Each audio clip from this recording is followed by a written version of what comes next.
When you describe an NHL player, you hear a lot of good words to describe him. This guy was durable, he was reliable, he was talented, very intelligent, a very, very in-demand player. He played with some of the best players in WHA and NHL history.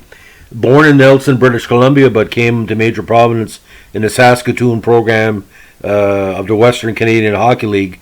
And it's kind of unfortunate. He could have won a cup with the Islanders, but he was eventually out of New York by the time he came into their dynasty era of the early '80s. But played a big part of that what they call the lead up to the dynasty.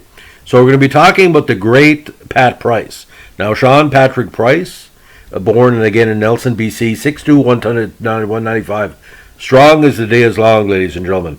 He came to major prominence as a highly touted junior star with the Saskatoon Blades of the Western Canada Hockey League. Now, you can't teach height and weight. 6'2", 195 gave him quite a presence in that association. And his big campaign wasn't his NHL draft year, but it was his WHA draft year.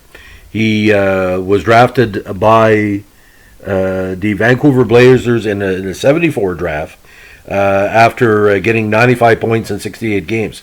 Now, his Saskatoon Blades totals were tremendous, ladies and gentlemen. Regular season over 3 campaigns, 58, 68, 95 points, 10, 12, 27 goals.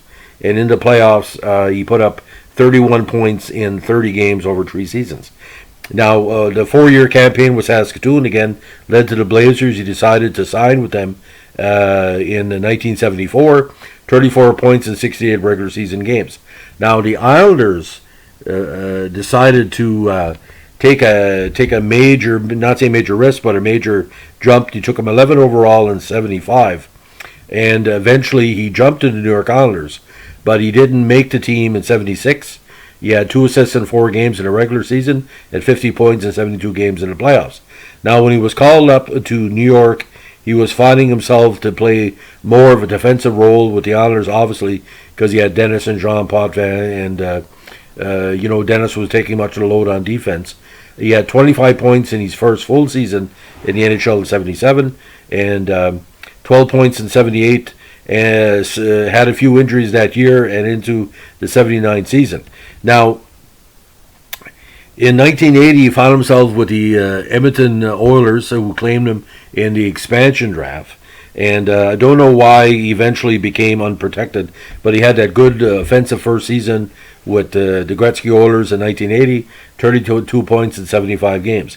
But 81, he found himself out of Edmonton, and he ended up in Pittsburgh in 81. That season, he had 72 games, 8 goals, 34 assists for 42 points. Now, Pittsburgh, 82, a great season, almost a career year, 38 points in 77 games. Now, here it becomes a little bit confusing, ladies and gentlemen. You wouldn't expect someone, an Anglophone from BC, who played in Saskatoon, be playing for a heavily Francophone team like the Nordiques.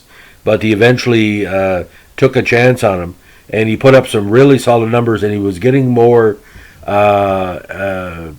aggressive. What happened in 82, ladies and gentlemen, he put up a lot of penalty minutes, 322 that year.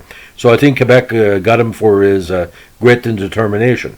Now, 84, 85, 86, even though he was hampered by injuries, he put up some really solid numbers, 28, 27, and 16 points. But 87, ladies and gentlemen, again, the injury bug continued to hit him. He was sent back to Frankton for some, injury recovery games. But he was eventually let go to the New York Rangers in 87, where he played 2 games and also was part of the Rangers' 87 playoff run. Now, 88, he found himself in the Minnesota system, but only played 14 games that year. But, his career was hampered by his aggressive play, and, injuries played a somewhat hard part on the second half of his career, because the type of game he played, it wasn't for the faint of heart, ladies and gentlemen. If you look at the old YouTube tapes, Pat Price was in every major situation involving Montreal. He was standing up for the Stastny brothers. He was standing up for some of the the key scorers like Goulet and Sauvé on the team. And like I said, he would play the power play occasionally because he could play a good offense when called upon. Now, after retiring, Price returned to his hometown of Nelson, BC in the early 2000s, and he became a volunteer coach of a local junior hockey team and led them to the provincials during the 98 season. Now, again, full NHL totals, very, very strong. 726 games, 261 points, 43 goals, playoffs 12 points in 74 games. Now, considering all the teams he played for, again, Vancouver Blazers, New York Islanders, Edmonton Penguins, Nordiques, Rangers, and Minnesota North Stars, he was a hometown hero in for every team he played for. And like I said, he's also well known for very cerebral between period interviews. I've seen him talk on several subjects involving the teams he was playing for at the time. And again, a very smart cat. And when you say the word Pat Price to people of a certain generation like me, you say, you think of the Nordic teams. Him and Mario Marois were stalwarts for Quebec. And to beat Montreal and the other teams in their division, you needed people like Pat Price. And he was a tough